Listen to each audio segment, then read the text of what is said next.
In the spring of 2021, the city of Chicago was buzzing with a story that quickly spread across news channels all over the United States. At the center of it all was Rebecca Lawson, a highly respected criminal defense attorney known for her sharp mind and fearless courtroom presence. For nearly 15 years, Rebecca had built a reputation as someone who wasn't afraid to challenge powerful people. While many lawyers avoided controversial cases, Rebecca often ran toward them. She believed that the justice system only worked when someone was willing to stand up and fight, no matter how intimidating the opponent might be. Rebecca worked at a mid-sized law firm in downtown Chicago, but her influence stretched far beyond the city. Over the years, she had successfully defended whistleblowers, corporate insiders, and people who claimed they were victims of powerful organizations. Colleagues described her as calm, calculated, and incredibly persistent. In court, she had a way of dismantling complex arguments piece by piece until the jury had no choice but to listen. Because of this reputation, journalists often kept an eye on whatever case Rebecca Lawson decided to take next. But in April of 2021, Rebecca accepted a case that immediately captured national attention. Her client was Daniel Mercer, a former financial executive who had worked for a massive investment firm with connections across the country. Mercer claimed he had uncovered a secret network of illegal financial operations hidden within several legitimate corporations. According to him, billions of dollars were being quietly moved through shell companies and offshore accounts. Even more shocking were his claims that certain influential business leaders and political donors were somehow connected to the operation. The moment Rebecca agreed to represent Mercer, the story exploded in the media. News outlets began referring to it as one of the most explosive financial corruption cases in years. Every court hearing was surrounded by reporters, cameras, and curious onlookers. Analysts on television debated the case for hours, speculating about who might be implicated if Mercer's accusations were proven true. For Rebecca, however, the media attention didn't seem to matter. She remained focused, rarely speaking publicly except for brief statements outside the courthouse. Still, those who worked closely with her began to notice something unusual. Rebecca spent long nights in her office reviewing documents and meeting privately with her client. According to colleagues, she seemed convinced that the case involved something much deeper than simple financial fraud. During one late evening conversation with a co-worker, Rebecca reportedly said something that would later send chills through investigators. She quietly admitted that some of the evidence they were uncovering suggested people in extremely powerful positions might be involved.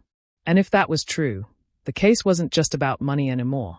It was about exposing a system that someone, somewhere, might be desperate to keep hidden. On the evening of June 12, 2021, Rebecca Lawson was still inside her downtown Chicago law office long after most of the building had emptied out. The lights from nearby skyscrapers glowed through the tall windows while the city below slowly quieted for the night. Rebecca sat at her desk surrounded by stacks of legal files, financial reports, and handwritten notes connected to the corruption case she had been working on for weeks. According to her co-workers, Rebecca had been spending nearly every evening at the office preparing for an upcoming hearing that could force several powerful witnesses to testify under oath. Earlier that day, she had met privately with her client, Daniel Mercer. The meeting reportedly lasted almost 3 hours, and when Mercer finally left the building, Rebecca remained behind, reviewing documents he had provided. Some of those files allegedly contained detailed records of suspicious financial transactions tied to major companies and influential investors. Security footage from the office floor later showed Rebecca moving between conference rooms and her office, carrying folders and occasionally speaking on her phone in a hushed tone. By around 9:40 p.m., the building was nearly empty. A storm had rolled into the city, and rain was falling steadily against the streets below. Security cameras in the lobby recorded Rebecca walking toward the elevator with her familiar brown leather briefcase in one hand and her phone in the other. She looked tired but focused, the way someone does after an exhausting day of work. The footage showed her exiting the building moments later and heading toward the multi-level parking garage across the street where she usually parked her car. As Rebecca walked through the garage, she placed a call to her older sister, Emily Lawson, who lived in Milwaukee.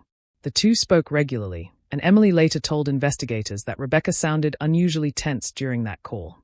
The rain echoed softly through the open concrete structure as Rebecca walked between rows of parked cars. At one point during the conversation, Rebecca suddenly lowered her voice and mentioned something that caught her sister off guard. She said she had the strange feeling that someone had been watching her recently. Then, without warning, Rebecca stopped speaking. Emily recalled hearing what sounded like footsteps echoing in the background of the parking garage. Rebecca quietly said one last sentence that would later become a key detail in the investigation. She told her sister, "I think someone's been following me." A few seconds later, the call abruptly ended, leaving nothing but silence on the line. The next morning, Rebecca Lawson's absence didn't immediately raise alarm. Lawyers often worked irregular hours, and it wasn't unusual for Rebecca to arrive late after a long night of preparation. But when she failed to show up for an important strategy meeting scheduled early that morning, her colleagues began to worry. Calls to her phone went straight to voicemail, and emails remained unanswered. By the afternoon, her law firm contacted her family, hoping someone might know where she was. When Emily Lawson heard from the firm, she immediately remembered the unsettling phone call from the night before. The moment she told them about Rebecca's final words, that she believed someone had been following her, the situation suddenly felt far more serious. Within hours, the Chicago Police Department was contacted, and officers were sent to search the parking garage where Rebecca had last been seen. Inside the garage, investigators quickly located Rebecca's car. It was parked neatly in her usual spot on the third level. The doors were locked, and there were no obvious signs of damage or forced entry. At first glance, everything appeared completely normal.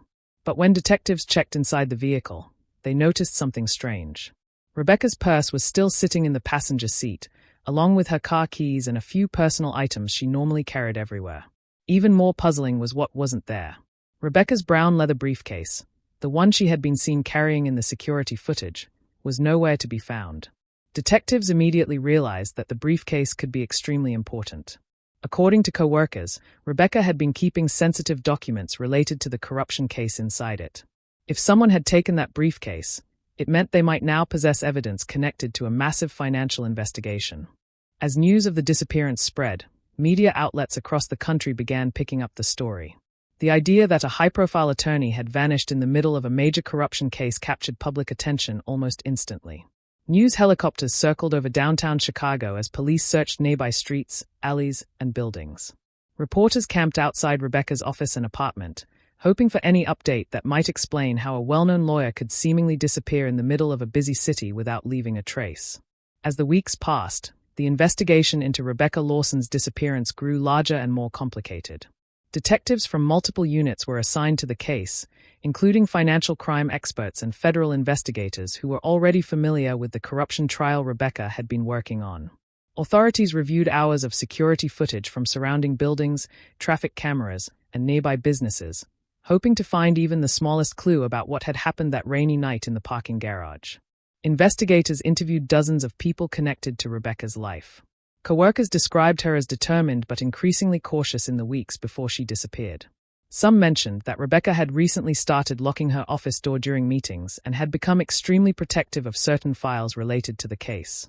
Her client, Daniel Mercer, was questioned for hours by detectives, but he insisted he had no idea who might want to harm her.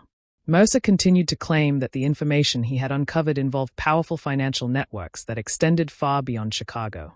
As the case gained national attention, rumors began to spread across news outlets and online forums.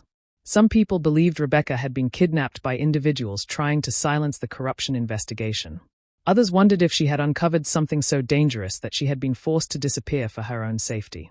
A few theories even suggested that Rebecca herself might have gone into hiding after realizing the risk she was facing, though those who knew her well strongly rejected that idea. The police also received a flood of anonymous tips. Some callers claimed they had seen Rebecca at gas stations, train stations, or airports in neighboring states.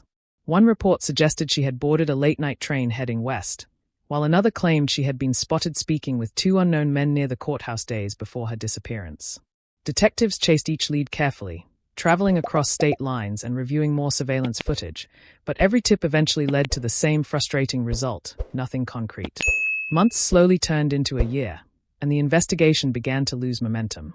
With no clear suspects, no physical evidence, and no confirmed sightings, the case gradually grew cold.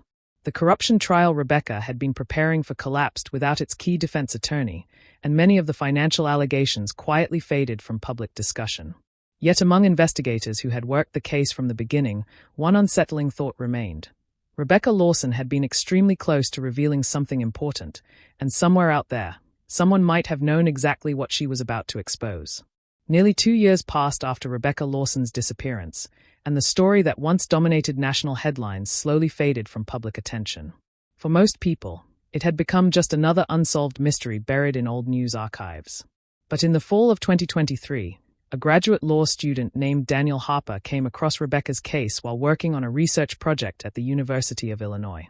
Daniel was studying legal ethics and high-profile defense cases, and Rebecca Lawson's name kept appearing in articles about controversial trials that had suddenly collapsed. Daniel had always been fascinated by complex legal mysteries, especially cases where important pieces of the story seemed to disappear. As he read deeper into the details surrounding Rebecca's disappearance, something about the timeline didn't sit right with him. The night she vanished, she had been carrying a briefcase full of documents tied to the corruption case she was building. Yet despite massive police searches and federal involvement, the briefcase had never been recovered. To Daniel, that seemed like more than just a missing item. It felt like a missing piece of the entire puzzle. Over the next few weeks, Daniel began digging through archived court records, public filings, and old investigative reports connected to Rebecca's client, Daniel Mercer. He spent hours inside the university library scrolling through digital databases and financial documents tied to companies mentioned during the early stages of the trial. The deeper he looked, the more complicated the network of corporations and shell companies seemed to become.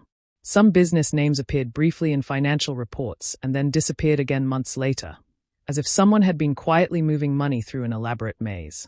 One evening, while reviewing property and rental records linked to individuals mentioned in the case, Daniel noticed something unusual.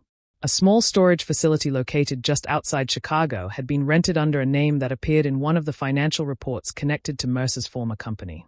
At first, it seemed like a minor detail buried among hundreds of records. But the rental agreement had been signed just weeks after Rebecca Lawson disappeared, which immediately caught Daniel's attention. The more Daniel studied the documents, the stranger the connection felt. The name on the rental agreement wasn't directly tied to Rebecca, but it had appeared briefly in the early investigation into the corruption case before suddenly vanishing from later reports.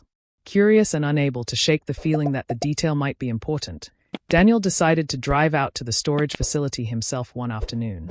What he expected to find was probably nothing more than an old locker filled with forgotten belongings. But what waited inside that unit would soon reopen a mystery that had been buried for 679 days. The storage facility sat on the outskirts of Chicago, surrounded by long stretches of highway and quiet industrial buildings. It was the kind of place people rarely noticed, a row of metal units lined up behind a tall chain-link fence with a small office near the entrance. When Daniel Harper pulled into the gravel parking lot that afternoon, the place felt unusually quiet. A cold wind moved through the rows of storage doors, and the distant hum of traffic echoed faintly from the highway nearby. Inside the office, Daniel explained to the facility manager that he was researching a legal case and had come across a rental record connected to the unit. The manager seemed confused at first but eventually mentioned that the locker had been abandoned for quite some time. According to the facility's records, the renter had paid for only a few months before payments suddenly stopped.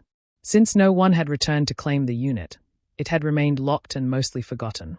With the manager's permission, Daniel walked down the narrow row of storage units until he reached the one listed in the documents.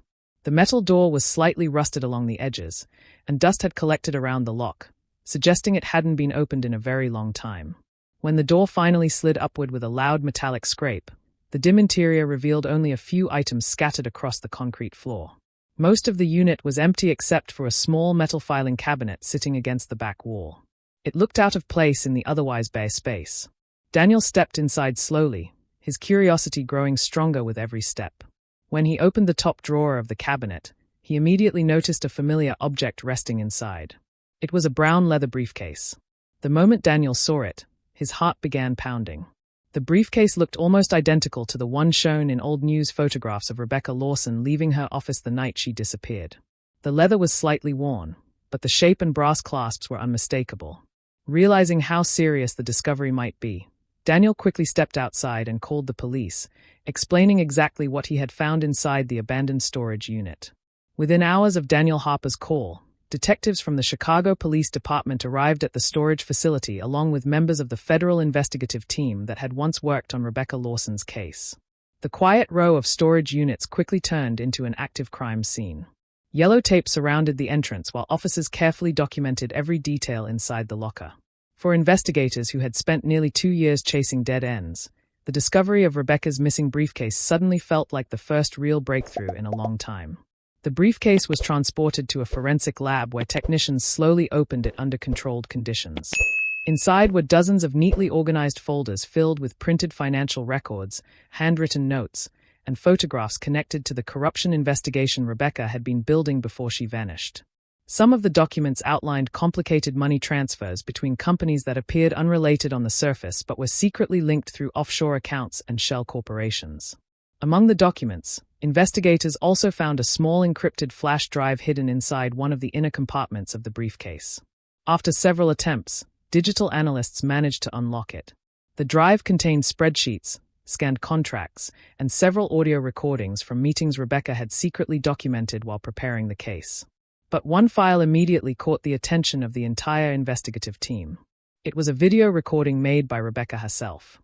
The footage appeared to have been recorded in her office late at night. Rebecca sat at her desk with stacks of documents behind her, the camera positioned directly in front of her. She looked exhausted, as if she had been working for hours, but her voice remained calm and deliberate as she began speaking. She explained that the financial corruption case had become far more dangerous than she originally believed. According to Rebecca, the evidence she had uncovered suggested that several powerful individuals had been quietly moving massive amounts of money through an elaborate network designed to hide illegal transactions. As the video continued, Rebecca leaned slightly closer to the camera, her expression turning more serious. She explained that if anything ever happened to her, the documents inside the briefcase would help investigators understand what she had been trying to expose. Then she said something that would deeply disturb the detectives watching the footage. Rebecca revealed that she had recently begun noticing unusual things. Strange cars parked near her apartment, unfamiliar faces appearing repeatedly near her office, and phone calls that ended the moment she answered. She believed someone had realized just how much she knew. As investigators finished watching the video, the room fell completely silent. Every person there understood the weight of what Rebecca Lawson had recorded.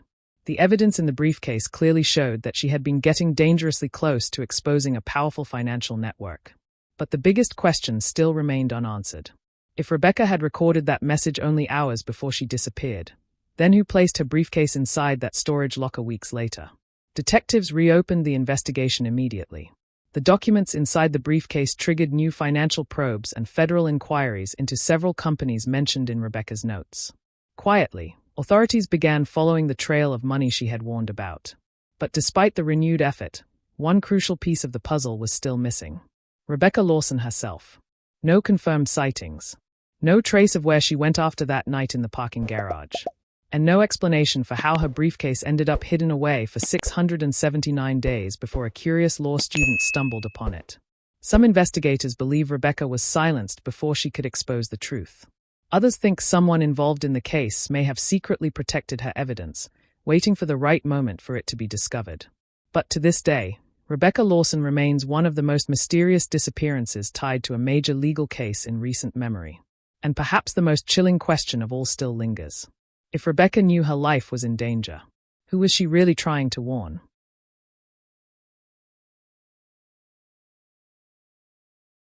If you liked this video, don't forget to hit that like button, share it with your friends, and drop your thoughts in the comments below. Most importantly, subscribe and hit the bell icon so the next secret finds you first.